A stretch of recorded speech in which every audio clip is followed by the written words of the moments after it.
Hi, it's April here at Vineyard del Sol at Paradisos del Sol Winery, and for us it's kind of an exciting time of year because we're having what we call bud break. Buds are opening up. Apricots were last week, peaches are this week, cherries are going in full bloom now too. Next week it's apples, but we're excited about the buds of the grapevines.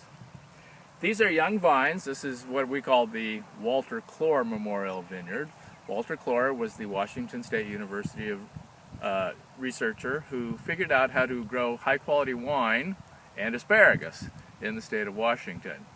And his favorite wine was Limburger. So to ensure we had a program to clean up vines and remove the viruses, and to ensure we had some Limburger, enough of us had to make a commitment to plant some.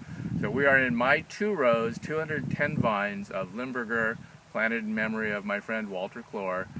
When fully mature, this 2 rows will make about 4 barrels of wine. But these are young vines. They were just planted last year, so we're in the process of forming the permanent structure of the vine. And this vine here has about 45 buds on it, opening up to form shoots, and we only need 4 or 5.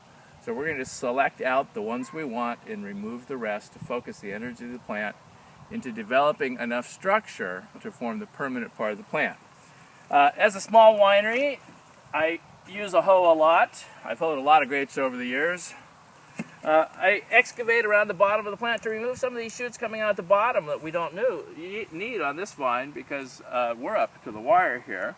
So I start at the wire and I look back and I select the buds that I want to form the shoot to go that way to finish completing the vine, and then I remove the rest. It seems kind of brutal, but in the long run it makes a better, healthier vine. And so there we have. We've removed 90% of the vines from the buds from this vine. And hopefully by the end of the year, this will have completely filled out and give us their permanent structure. Now the next vine in the row didn't do quite so well last year.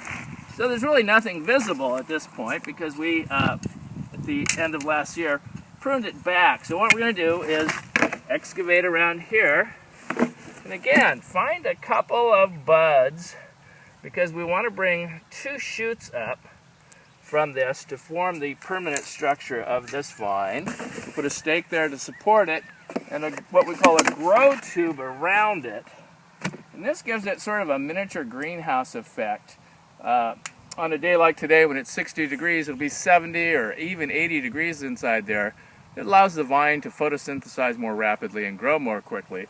So by June, we'll have vine coming out the top here. And hopefully we'll get it up onto the wire and fill this out and complete it this year. Across the way from us are vines that are a little bit older.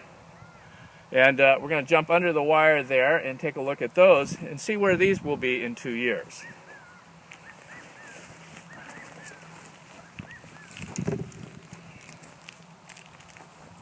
So this is some Chenin Blanc. It's 2 years older. It's already produced fruit.